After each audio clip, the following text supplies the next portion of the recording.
So we're waiting for propane. The place that sells propane is currently closed, but we called the guy on the phone and he said he'd be here in 5 minutes, so we're waiting for the guy to show up. Hopefully we can get our propane filled.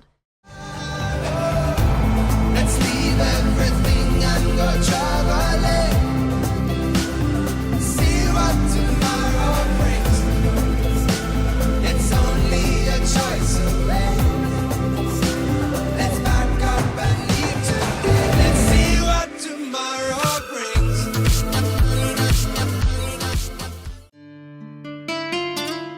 Last time we left you here, as we were heading north because, well, the roadblocks left us no choice. We had stocked up on groceries and gas, but no propane. We made our way steadily higher through the dry mountain landscape. Roads like this make me feel at home. Yes, it was a rough washboard at times, but that makes us slow down a bit. And it also means pretty much no traffic. I get a sense of calm as we putt along, windows down, taking in all the wonderful fresh air. We can pull over whenever we want. It was certainly a very welcome change from the Pan Am.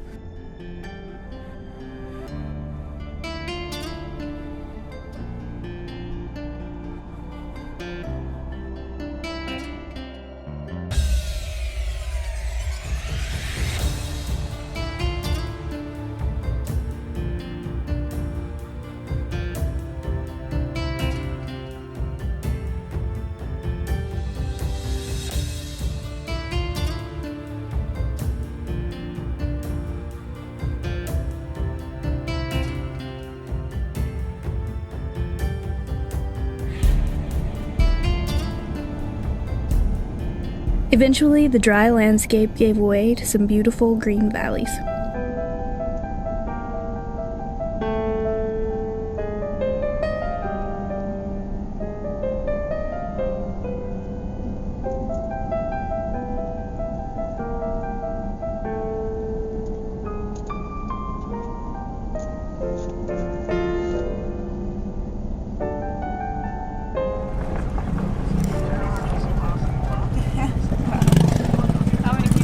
That could have been a new record. That was a lot.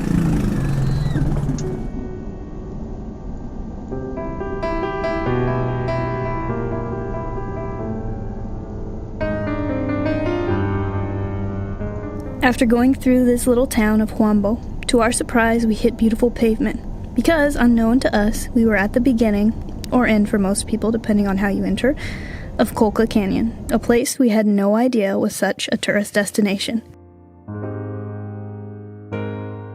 How cool is that little canyon that we just drove through? I think it's Huambo is how you say it.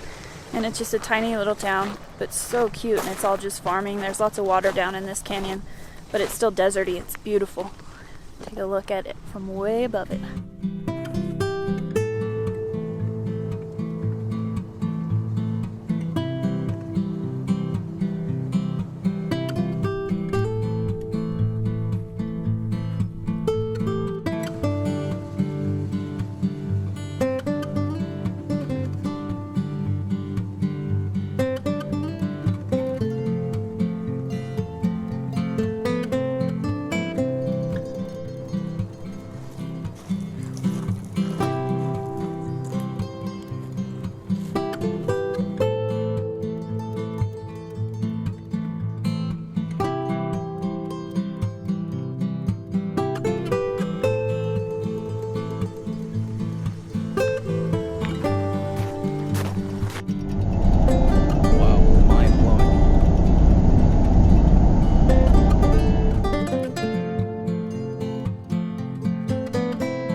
So we stopped at a little mirador to look over the canyon, and it is really impressive and big, but I think you said it was bigger than the Grand Canyon? Yeah, it's almost twice as deep, not supposedly, I read it, so I'm sure it's true, but it just does not look that deep. Yeah. It looks less steep than the Grand Canyon, but maybe because there's a city down there. And I think it's less, like, abrupt. Yeah, that's probably it too. And so when you stand on the edge And of the if Grand you're- Canyon, you feel like you're looking down on a total cliff. Yeah, and if you're counting from where the snow is to the bottom, I bet Yeah. it's easily Yeah. twice as deep. It's impressive, but yeah, it doesn't have that same feel of the Grand Canyon where you just feel like, don't get too close to the edge, you might fall off. kind Yeah. of thing. So we're just getting to the beginning of this part of it, so we'll see. We're going to stop at some more miradors and see what we can see.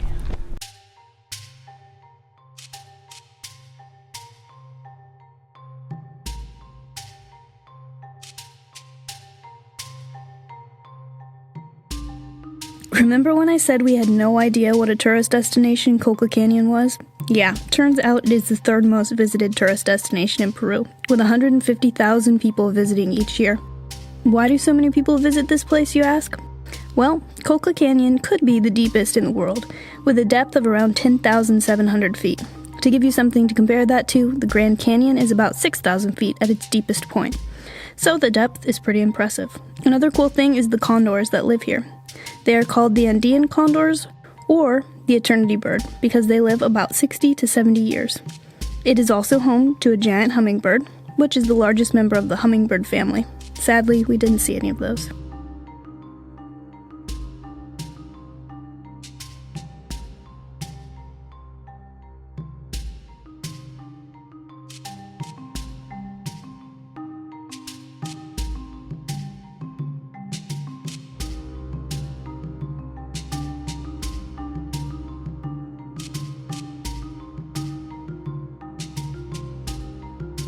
Next, we headed for a geyser we saw marked on iOverlander, which from the pictures looked pretty cool.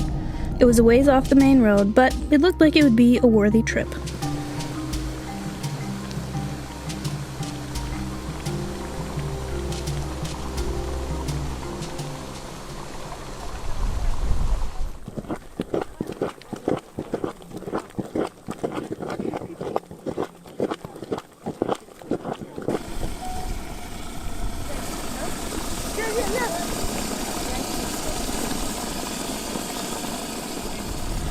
So, made it to the geyser, and there were tons of people there. Everyone Tons is of people. the scariest drivers. Like Oh, someone man. almost roasted their clutch. So picture like 20 cars on a really pretty steep hill.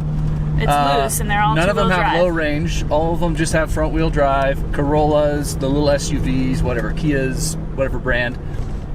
And they stop when they spin a tire, and then they get really hard on the gas and just roast the tires, and they were sliding back almost into each other. But the highlight was a guy in an Arizona hat, and I said, Arizona, desde Estados Unidos, Arizona, manejando aquí. And he's just like, what? It's like, yeah.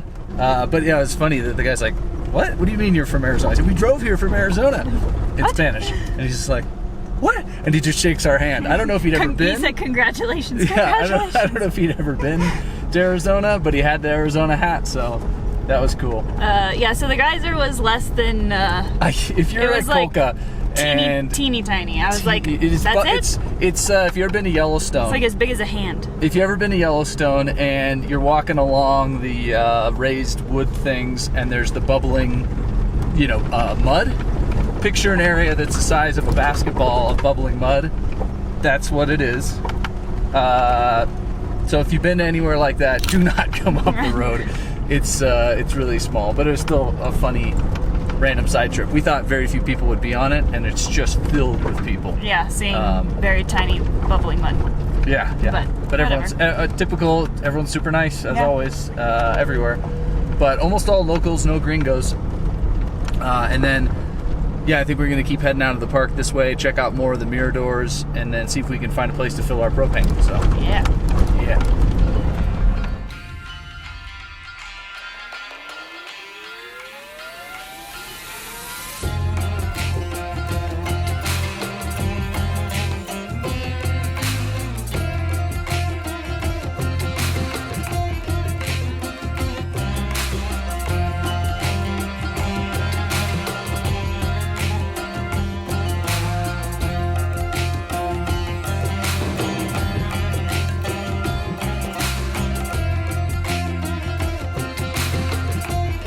When we arrived in this little town, we spotted a guy delivering propane tanks, which seemed like a good lead. So I hopped out and asked if he knew where we might be able to fill our tank in town. He told us that maybe the place across town could do it, So with our fingers crossed, we headed there.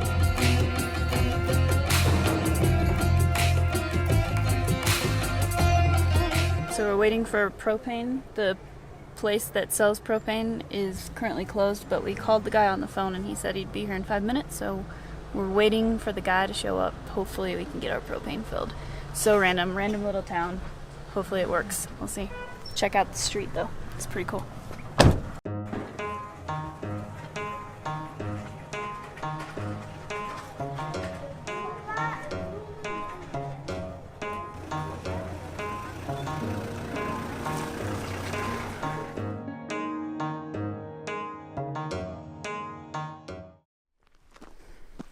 Good morning.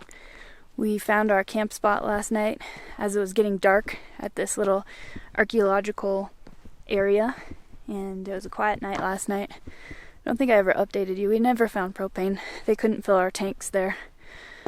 So no propane. We had sandwiches for dinner, and we're gonna go check out this cool little archaeological site. It's all been rebuilt, like reconstructed, and there are a couple mummies found here that are not here anymore, but Yeah, probably in the museum somewhere, I'm guessing, but they say they found 3 of them in the ground here, which is pretty amazing. And so you never know how much it's reconstructed. I'm guessing that just like when you see a mission in like California or Mexico that's been reconstructed, you'll see a point to where it looks all original, and then the newer parts will just have a newer look to it, even though they probably used the same stones. You can just tell that it's been more recently put together, but it's amazing. We have it completely to ourselves. we're at such high elevation right now too. Last night it was so cold. Well, the battery died, but we had spent the night here at the Kanamarka Ruins, which I can't find a whole lot of information about, but I can tell you it was pretty amazing to spend the night right next to a place like this, completely alone and undisturbed. Just have a look at these ruins.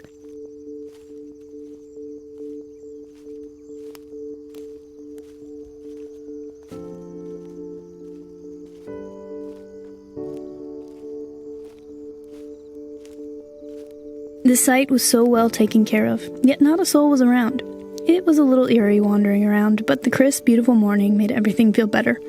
Unfortunately, our GoPro picks up the hum of our stabilizer when we use it, so the audio on this clip isn't very good. But it's a pretty neat site, so I will leave you guys here.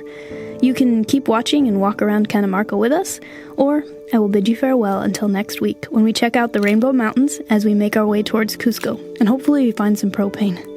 Let us know in the comments what you thought of this episode, or give us a thumbs up. And last but not least, if you're not already subscribed, make sure to do so. All of that really helps us out. Cheers everyone, and thanks for coming along on our adventure. See you next week!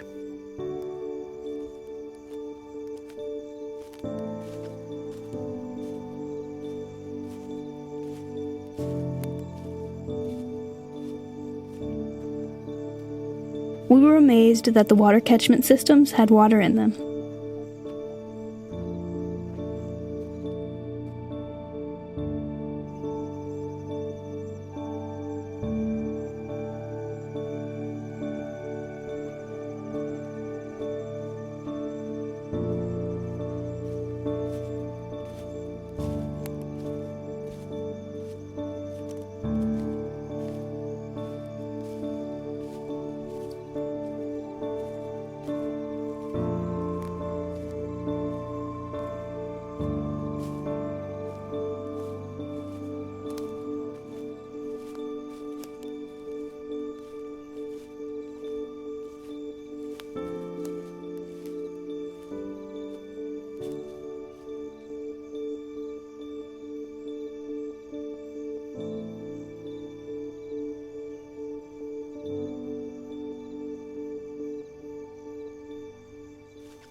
I love the details. Look at the insets.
Everyone stops. Everyone is It's a so funny. horrible driver. But But that was a Jeep Renegade, and I was hoping he knew what he was doing, but he did not.